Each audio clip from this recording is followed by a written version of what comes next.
2 വർഷമായി ബ്രോ ഞാൻ എനിക്ക് വേണ്ടാന്ന് പറഞ്ഞിട്ട് പോന്നിട്ട്. ഒരുപാട് ഓഫറുകൾ കൊടുത്തതാണ്, മാന്യമായിട്ടും അല്ലെങ്കിൽ അല്ലാത്ത രീതിയിലൊക്കെ പറഞ്ഞിതാക്കിയതാണ്. എൻ്റെ മക്കളെ ഭാവിയൊക്കെ ഓൾറെഡി ഇവരെ ഉമ്മ ഇല്ലാണ്ടാക്കി കളഞ്ഞു. പക്ഷേ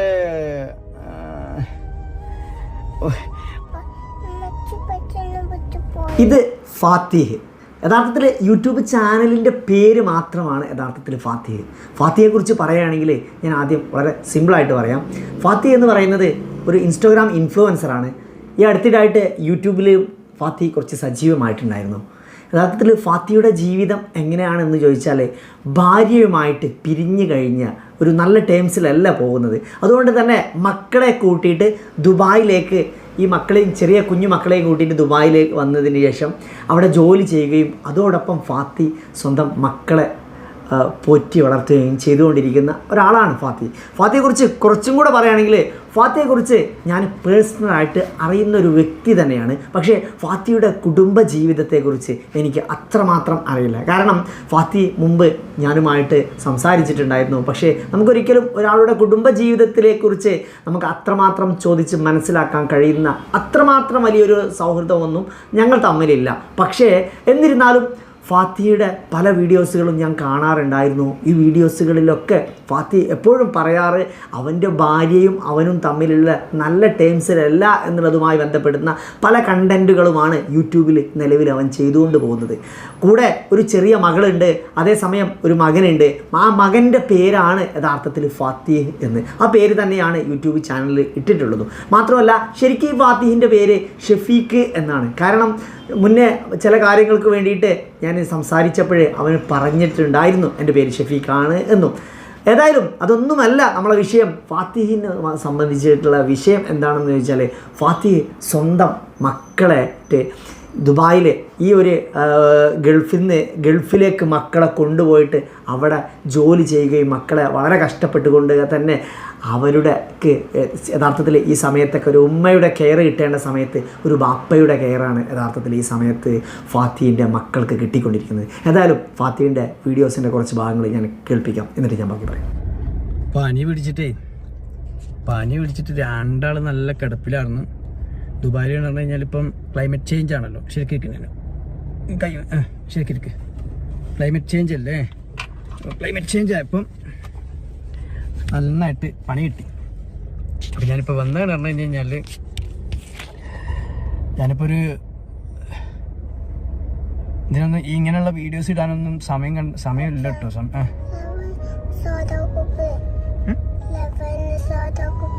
ലെമൺ സോഡ കുപ്പിയോ നാൾ മേടിച്ചതോ? ഇപ്പം ഞാൻ ഓർഡർ ചെയ്തിട്ടില്ല. ഇപ്പം നമുക്ക് ഈ ക്ഷീണമൊക്കെ മാറാൻ നല്ല ജ്യൂസ് കുടിക്കാം. അതിനല്ല ഇപ്പം നമ്മൾ റൂമിൽ നിന്നിട്ട് പോകുന്നത്, ജ്യൂസ് കുടിക്കാം. എനിക്കിതിനൊന്നും സമയം കണ്ടെത്താനില്ല. അതായത് യൂട്യൂബിലൊക്കെ കൊണ്ടുപോയി വീഡിയോ ഇട്ടുകൊണ്ട് സമയം കളയാനൊന്നും ഇല്ല. ആക്ച്വലി യാഥാർത്ഥത്തിൽ അതാണ് സംഭവം. കാരണം നോക്കിയിട്ട് തീരാത്ത കുറേ പണികൾ. ഇപ്പോഴാണ് അടുക്കളയിലൊക്കെ എത്രത്തോളം പണികളുണ്ട് എന്നുള്ളത് മനസ്സിലാവുന്നത് കേട്ടോ. അങ്ങനെയല്ല, നമ്മൾ ജോലി നോക്കണം, പിന്നെ വീടും നോക്കണം, പണിക്കും പോകണം, കിടന്നുറങ്ങണം, ഇങ്ങനെയൊക്കെയുള്ള കുറേ കാര്യങ്ങൾ. അപ്പം ഇങ്ങനെ പെണ്ണുങ്ങൾ വന്നുകൊണ്ട് പറയാൻ നിൽക്കണ്ട, ഇതന്നെയല്ലേ ഞങ്ങളെ അവസ്ഥ എന്ന് പറയാൻ നിൽക്കണ്ട. എനിക്ക് കുഴപ്പമൊന്നുമില്ല, ഞാൻ ഓക്കെയാണ്, ഞാൻ സാറ്റിസ്ഫൈഡ് ആണ്, ഞാൻ ഭയങ്കര ഹെൽത്തിയാണ്, അൽഹംദുലില്ലാ, റാഹത്താണ്. ഈ എല്ലാ അവിഹിതത്തിനും കാരണം ഭാര്യ അല്ല എന്നും അതേസമയം ഭർത്താവിൻ്റെ അടുത്താണ് അതായത് ഷഫീഖിൻ്റെ അടുത്താണ് മിസ്റ്റേക്ക് എന്നുമാണ് ഇവിടെ പറയപ്പെടുന്നത്. യഥാർത്ഥത്തിൽ ഇതുമായി സംബന്ധിച്ചുകൊണ്ട് നമ്മൾ അവരുടെ ജീവിതത്തിലേക്ക് നമ്മൾ കടന്നു പോയിട്ടുണ്ടെങ്കിൽ അവരുടെ ജീവിതം എന്ന് മാത്രമല്ല ഒരുപാട് കുഞ്ഞു മക്കൾ അനുഭവിക്കുന്ന ഏറ്റവും വലിയൊരു പ്രയാസമാണ്. ബാപ്പയും ഉമ്മയും ഒരു നല്ല ടേംസിലല്ല പോകുന്നത് എങ്കിൽ ഈ മക്കൾ ഒരുപാട് കഷ്ടപ്പാടിൻ്റെയും പ്രയാസത്തിൻ്റെയും ഘട്ടത്തിലൂടെയായിരിക്കും ഇവർ കടന്നു പോവുക. ഇവർക്കായിരിക്കും ഈ ത്യാഗങ്ങളൊക്കെ ജീവിതകാലം മുഴുവനും ഈ കുഞ്ഞു മക്കളെ വേട്ടയാടിക്കൊണ്ടിരിക്കും ബാപ്പയുടെയും ഉമ്മയുടെയും തമ്മിലുള്ള പ്രശ്നങ്ങൾ. ഫാത്തിയും അവൻ്റെ ഭാര്യയും തമ്മിലുള്ള പ്രശ്നങ്ങൾ ഈ കുഞ്ഞു മക്കളെ എത്രമാത്രം പ്രയാസപ്പെടുത്തുന്നുണ്ടാവും അവരുടെ ജീവിതത്തിൽ, അവരുടെ ഭാവി ജീവിതത്തിലൊക്കെ. ഇത്തരം പ്രശ്നങ്ങളും പ്രയാസങ്ങളും ഇതൊക്കെ കേട്ട് വളരേണ്ട ഒരു മക്കളെക്കുറിച്ച് നമ്മളൊന്ന് ആലോചിച്ച് നോക്കൂ. ബാപ്പയുടെയും ഉമ്മയുടെയും അവിഹിത കഥകൾ അത് യൂട്യൂബ് ചാനലുകളിലും എന്നും അതുപോലെ തന്നെ നിൽക്കുന്ന കമൻറ്റുകൾ, ഇതൊക്കെ കേട്ടുകൊണ്ട് ഈ കുട്ടികൾ നിലവിൽ ഇപ്പോഴേ ദുബായിൽ സ്കൂളിൽ പഠിച്ചുകൊണ്ടിരിക്കുന്നുണ്ട്. പലപ്പോഴും സ്കൂൾ ജീവിതത്തിലൊക്കെ പിന്നീട് ഉയർന്ന മറ്റുള്ള ക്ലാസ്സിലേക്കൊക്കെ പോകുന്ന സമയത്തൊക്കെ നമ്മോട് ഈ കുട്ടികളോട് ഈ ചോദ്യങ്ങൾ ചോദിച്ചുകൊണ്ടിരിക്കും, ഉപ്പയുടെയും ഉമ്മയുടെയും കഥകൾ. ഏതായാലും ഈ മക്കൾ അനുഭവിക്കുന്ന ഒരു പ്രയാസം, കഷ്ടപ്പാട് എന്ന് പറയുമ്പോഴേ ഉമ്മയും ഉപ്പയും പല കുടുംബങ്ങളിലും തോന്നുന്ന പോലെ ജീവിക്കും. യഥാർത്ഥത്തിൽ പലപ്പോഴും ഒരു അഡ്ജസ്റ്റ്മെൻറ്റിനോ അല്ലെങ്കിൽ പരസ്പര സഹകരണത്തിനോ തയ്യാറാവില്ല. ചില സമയങ്ങളിൽ ഭർത്താവിൻ്റെ വീട്ടുകാരായിരിക്കും പ്രശ്നം, ചില സമയങ്ങളിൽ ഭാര്യയുടെ വീട്ടുകാരായിരിക്കും പ്രശ്നം. പക്ഷേ ഇവിടെ ആരൊക്കെ പ്രശ്നക്കാരാണ് എന്നുള്ളതല്ല, ഈ കുഞ്ഞു മക്കൾ അനുഭവിക്കുന്ന പ്രയാസം വലിയതാണ്. ഏതായാലും ബാക്കിയോടെ കേൾക്കാം. എന്തെന്നറിഞ്ഞിട്ടാണ് യൂട്യൂബിൽ വല്ലവനും വിടുന്ന വീഡിയോക്ക് വേണ്ടി കമന്റ് ഇങ്ങനെ ഇട്ട് മേയ്ക്കുന്നത്? നിനക്ക് ആ പെണ്ണിനെ കുറിച്ച് എന്തെന്നറിയാം? ആ പെണ്ണിന്റെ കൂടെ ഈ മോൻ 11 വർഷവും ഈ മോൾ 5 വർഷവും ജീവിച്ചിട്ടുണ്ട്. ഇവർക്ക് ഇതിന് താഴെ വേറൊരു മോനുമുണ്ട്. അവൾ ഈ മക്കളെ അവന് കൊടുത്തതുമല്ല. കൂടെ ജീവിച്ച കാര്യം മുഴുവൻ മറ്റുള്ള പെണ്ണുങ്ങളുടെ കൂടെ അവീത ബന്ധം പുലർത്തി അവന്റെ കൂടെ അവന്റെ കെട്ടിയോളം ഇങ്ങനെ ആലോചിച്ച് നോക്കൂ. നമ്മുടെ ഭാര്യയുടെയും ഭർത്താവിൻ്റെയും ഈഗോയുടെ പുറത്ത് ഈ മക്കള് ഇങ്ങനെ നീറി ജീവിക്കുകയാണ്. ഈ ഭാര്യയുടെയും ഭർത്താവും പലപ്പോഴും പല അവിഹിതത്തിലും പോയിട്ട് പെട്ടതിന് ശേഷം ഈ അവിഹിതത്തിൻ്റെ കഥകൾ കേട്ടുകൊണ്ട് ജീവിതത്തിൽ മുന്നോട്ട് വളർന്നു പോവേണ്ട ഒരു സാഹചര്യം നമ്മളൊന്ന് ആലോചിച്ച് നോക്കൂ. ഈ മക്കൾ എത്രമാത്രം ടോർച്ചർ ചെയ്യപ്പെടും, ഈ മക്കളെ ജീവിതത്തിൽ വരും കാലഘട്ടത്തിൽ എത്ര പ്രയാസങ്ങൾ ഇതുമായി ബന്ധപ്പെട്ടുകൊണ്ട് നേരിടേണ്ടി വരും. ഇതൊക്കെ പലപ്പോഴും രക്ഷിതാക്കൾ മനസ്സിലാക്കണം, രക്ഷിതാക്കളെ കുടുംബങ്ങൾ മനസ്സിലാക്കണം. പലപ്പോഴും പല സാഹചര്യങ്ങളിലും പല കുടുംബങ്ങളും ഛിന്ന ഭിന്നമായി പോകുമ്പോഴൊക്കെ ഈ ഇത്തരം കുഞ്ഞു മക്കളുടെ ജീവിതമാണ് ഒന്നുമല്ലാതെ ആയി പോകുന്നത് എന്ന് നമ്മൾ ചിന്തിക്കുകയാണ്. പലപ്പോഴും ഒരു ഭർത്താവിന് ഒരു ഭാര്യയെ കിട്ടും, ഒരു ഭാര്യയ്ക്ക് ഒരു ഭർത്താവിനെയും കിട്ടും. ഈ മക്കൾക്കൊക്കെ ആരെ കിട്ടും? ഈ മക്കൾക്ക് സ്വന്തം ഉമ്മയെയും ഉപ്പയും അല്ലാതെ ഉള്ളൊരു ജീവിതം എത്രമാത്രം പ്രയാസം നിറഞ്ഞ ജീവിതമായിരിക്കും പലപ്പോഴും ഇത്തരം സ്വന്തം സ്വൽപ്പിത താല്പര്യങ്ങൾക്ക് വേണ്ടിയിട്ട് നമ്മൾ നൽകുന്ന ഈ കുഞ്ഞു മക്കൾക്ക് ഇവിടെ നീറുന്ന ജീവിതത്തിലേക്ക് നൽകുന്ന സമ്മാനങ്ങൾ. ഈ മക്കൾക്ക് നമ്മൾ എന്ത് തന്നെ സമ്മാനം നൽകിയിട്ടും കാര്യമില്ല. നിങ്ങൾ പരസ്പരം സഹകരിച്ച് മുന്നോട്ട് പോകുന്ന സന്തോഷം മാത്രമായിരിക്കും പലപ്പോഴും ഈ മക്കളും സന്തോഷിക്കുന്നത് എന്ന് നിങ്ങൾ ചിന്തിച്ച് നോക്കിയിട്ടുണ്ടോ? ഇനി ഇവർക്ക് ഒരു 1000 ഉമ്മമാരെ കിട്ടിയിട്ടോ 1000 ഉപ്പമാരെ കിട്ടിയിട്ടും ഒരു കാര്യവുമില്ല. കാരണം അവർക്ക് സ്വന്തം പെറ്റുമ്മയും സ്വന്തം പോറ്റുപ്പയും ഇല്ലെങ്കിൽ ആരാണ് അവർക്ക് ഉണ്ടാവുക? നമ്മൾ ആലോചിച്ച് നോക്കും. ഏതായാലും ബാക്കി കൂടാ. വിവരക്കേട് ചില ആളുകളൊക്കെ വന്ന് കമന്റ് ഇടുന്ന വിവരക്കേടൊക്കെ കേട്ടുകഴിഞ്ഞാണ്ടല്ലോ അൺസഹിക്കബിൾ. ഇപ്പൊ തന്നെ ഞാൻ ഇപ്പൊ വേണമെങ്കിൽ കാണിച്ചത് ഈ കമന്റ് ഇട്ടത് സഹില കണ്ണൂർ. അത് ഒരു സഹലിയല്ല, ഒരു കണ്ണൂർക്കാരത്തിയല്ല, അത് എൻ്റെ എക്സ് വൈഫാണ് സംഭവം.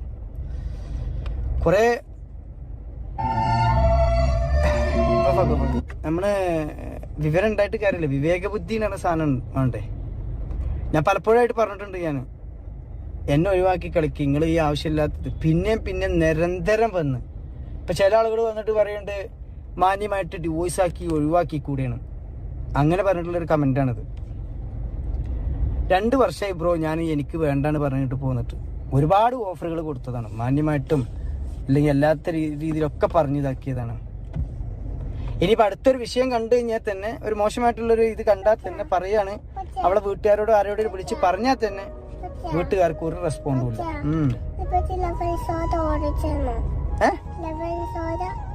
എന്താണ് ലെമൺ സോഡ? പിന്നെ ഇപ്പൊ എന്താ പറഞ്ഞത്? ഈ ഇതിന് തന്നെ എൻ്റെ എക്സ് വൈഫ് തന്നെ പറയുന്നുണ്ട്, ഇതില് കമന്റിൽ പറയുന്നുണ്ട്, കുട്ടികളെ സ്നേഹം ഉണ്ടെന്ന് കാണിക്കാൻ വേണ്ടി ദുബായി കൊണ്ടുപോയതാണ്, അല്ലെങ്കിൽ മറ്റേ ഈ കുട്ടികളെ എന്താ അവളോടുള്ള റിവെഞ്ചിന് ഞാൻ കുട്ടികളെ കൊണ്ടുപോയതാണെന്നൊക്കെ പറയണത്. ഈ പറയുന്നതെല്ലാം എന്ന് പറഞ്ഞു കഴിഞ്ഞാൽ ഇവരായിട്ട് തിരിച്ചു വന്നിട്ടുള്ളൊരു കമന്റ് എന്ന് പറഞ്ഞു കഴിഞ്ഞാൽ കുറേ പെണ്ണുങ്ങളെ കൂടെ അഴിഞ്ഞാടിയിട്ടുണ്ടല്ലോ എന്ന് പറഞ്ഞിട്ടാണ്.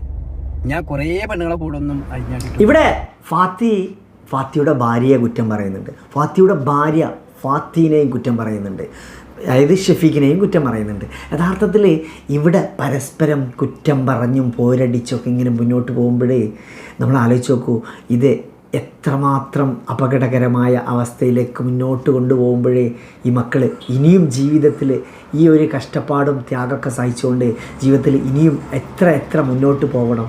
കാരണം ഈ കുഞ്ഞു മക്കൾ ഗൾഫിൽ നാട്ടിലെത്തിപ്പെട്ടു. ഇതിപ്പോൾ ഫാത്തിഹയുടെ ഒരു ജീവിതത്തിൽ നിന്ന് നമ്മൾ പഠിക്കുന്ന ഒരു പാഠമാണ്. ഇതുപോലെ അനേകായിരം ഭാര്യയും ഭർത്താക്കന്മാരും ഉണ്ടാവും. പക്ഷേ ഇവിടെയൊക്കെ നമ്മൾ യുക്തിയോടെ മനസ്സിലാക്കേണ്ട, നമ്മുടെ സമൂഹവും മനസ്സിലാക്കേണ്ട ഒരു കാര്യമുണ്ട്.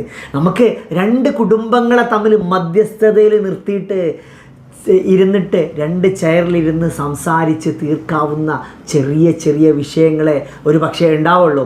എന്ത് തന്നെ ആയാലും നമ്മോട് ദൈവം പോലും കാരുണ്യം കാണിക്കുന്ന നമുക്ക് എന്തുകൊണ്ട് ഒരു പക്ഷേ ഒരു തെറ്റ് ചെയ്തതിൻ്റെ പേരിൽ നമ്മളെ സ്വന്തം മക്കളോടുള്ള കാരുണ്യം കൊണ്ട് അല്ലെങ്കിൽ മക്കളോടുള്ള വാത്സല്യത്തിൻ്റെ പേരിലെങ്കിലും നമ്മൾ അവർക്കൊക്കെ വിട്ടുവീഴ്ച ചെയ്തു കൊടുക്കണം എന്നാണ് നമ്മൾ പറയാനുള്ളത്. പലപ്പോഴും ഇത്തരം സാഹചര്യങ്ങൾ തന്നെയാണ് പലപ്പോഴും പല കുടുംബങ്ങളിലും ഈ മക്കളുടെ ജീവിതം ശിഥിലമായി പോകുന്നത്.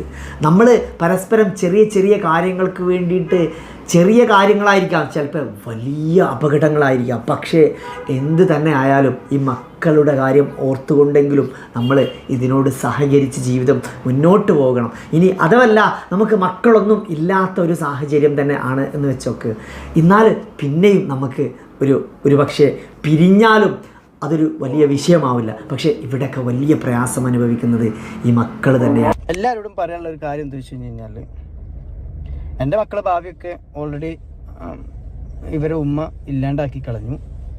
പക്ഷേ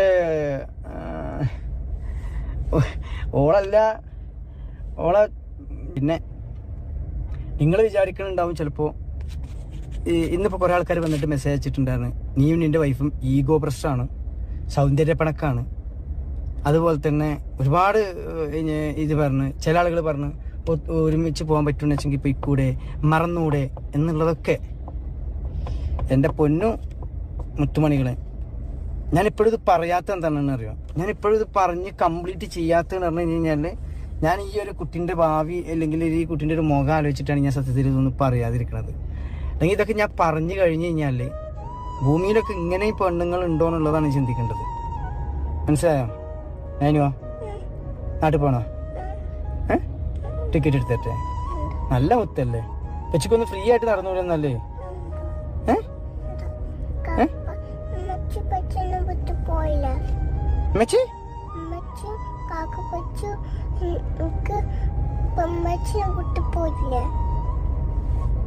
ഉമ്മച്ചി പോയിട്ടില്ലേ?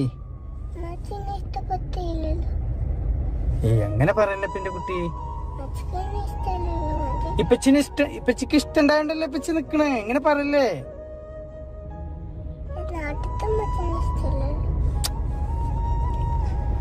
പിന്നെ എൻ്റെ മക്കള് മമ്മൂട്ടിൻ്റെയും മോഹൻലാലിൻ്റെയും മക്കളല്ല കേട്ടോ, അഭിനയിച്ചേണ്ട് പഠിപ്പിച്ചേണ്ട് പറയാൻ ഉള്ളിൽ നിന്ന് വരുന്ന സംഭവങ്ങളാണ്. ഞാൻ പഠിപ്പിച്ചെടുക്കേണ്ട കാര്യമൊന്നുമില്ല. ഞാനിപ്പോൾ ഈ അളിയൻ പറയണ ഇപ്പം എന്താ, ഞാൻ ഈ കുട്ടികളോട് കൊടുക്കണം.